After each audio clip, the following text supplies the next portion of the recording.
Offshore banking and how the wealthy use it. Introduction. What is offshore banking? Ever wondered how the wealthiest individuals around the world protect their fortunes? In this video, we're diving deep into the world of offshore banking, revealing how the rich use it to safeguard their wealth and navigate global finance. Offshore banking refers to the practice of placing money in financial institutions located outside of your home country. It is a common strategy used by the wealthiest individuals, from celebrities to CEOs, to reduce tax liability and protect assets.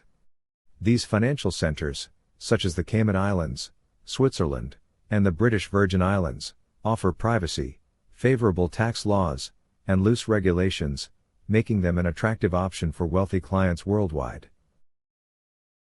Footnote. This section introduces offshore banking as a common practice among the wealthy, utilizing financial centers with favorable laws and privacy protections to minimize taxes and safeguard assets. The offshore advantage: privacy, flexibility, and tax efficiency. Offshore banking offers three primary advantages to the wealthy: low or no taxes, privacy laws that protect identities, and flexible reporting systems. In these countries, individuals can avoid paying income, capital gains, or corporate taxes, and their financial activities remain hidden from the public eye. Over $10 trillion is estimated to be held in offshore accounts, representing a significant portion of global household financial wealth. Footnote. This section highlights the benefits of offshore banking, including tax advantages, privacy laws, and flexible reporting, which contribute to the practice's global popularity among the rich. Traditional banking versus offshore banking. Traditional banking differs from offshore banking in that traditional banks track and report every transaction to the government, ensuring full tax compliance. For example, salaried employees in the U.S. have their income taxed automatically before it reaches their accounts. In contrast, wealthy individuals often set up offshore trusts and companies to own assets and receive payments as dividends, allowing them to control when and how they are paid, minimizing their tax obligations. Footnote. This section contrasts traditional banking with offshore banking, explaining how the wealthy structure their finances to avoid taxes while maintaining control over their payments through offshore trusts and companies. Tax avoidance versus tax evasion. The difference between tax avoidance and tax evasion is explained.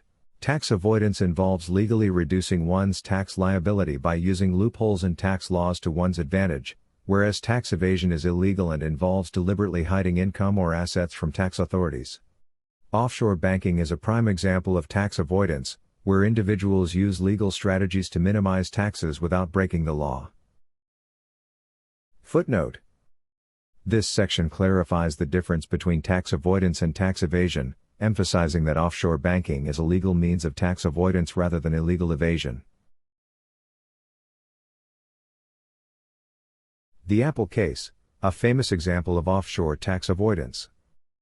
One of the most well-known examples of offshore tax avoidance is Apple's strategy, where they set up subsidiaries in Ireland to avoid paying taxes on profits from international sales.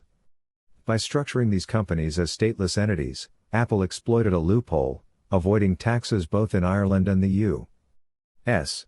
for nearly a decade. Eventually, the European Union stepped in, forcing Apple to pay $14 billion in back taxes for the period 2003 to 2013. Footnote.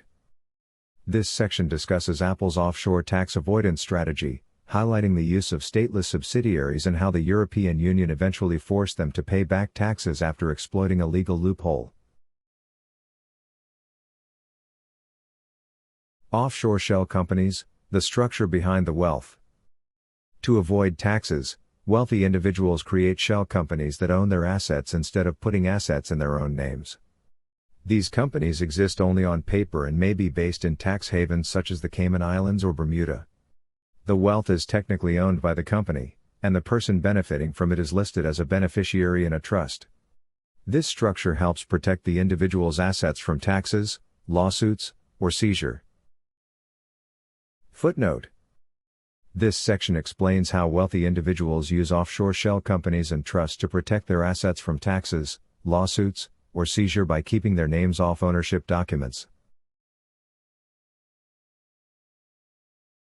Borrowing against offshore assets, the buy, borrow, die strategy. The wealthy don't need to sell their offshore assets to access cash, they can borrow against them. By using the value of offshore assets as collateral, they can secure loans at low interest rates, without triggering tax events. This strategy, known as buy, borrow, die, allows the wealthy to maintain their lifestyle and assets while minimizing tax liabilities, passing on wealth to the next generation without paying taxes. Footnote. This section introduces the buy, borrow, die strategy, explaining how the wealthy borrow against offshore assets to access cash while avoiding taxes and passing on wealth efficiently. The global reach of offshore banking. Offshore banking is not just for individuals, corporations also use these structures to avoid taxes. Multinational companies like Apple, Amazon, Google, and Microsoft use complex offshore setups to shift profits to low or no tax jurisdictions, saving billions of dollars annually. The practice is widespread and legal, despite scrutiny from international organizations and governments. Footnote. This section discusses how multinational corporations use offshore banking to avoid taxes, saving billions while operating within the bounds of the law. Conclusion: the realities of offshore banking. Offshore banking is a tool for the wealthy to protect their assets, avoid taxes, and maintain financial privacy. While it is legal and widely practiced, it remains controversial due to its role in facilitating tax avoidance and the concentration of wealth. Understanding how it works and the strategies used by the rich can provide valuable insight into financial planning and the global economy. Footnote. The conclusion summarizes the benefits and controversies of offshore banking, highlighting its role in protecting assets, avoiding taxes, and the concentration of wealth among the rich. Now that you understand how the wealthy use offshore banking, it's time to consider how you can apply these strategies to protect and grow your wealth. Stay tuned for more tips on building financial freedom.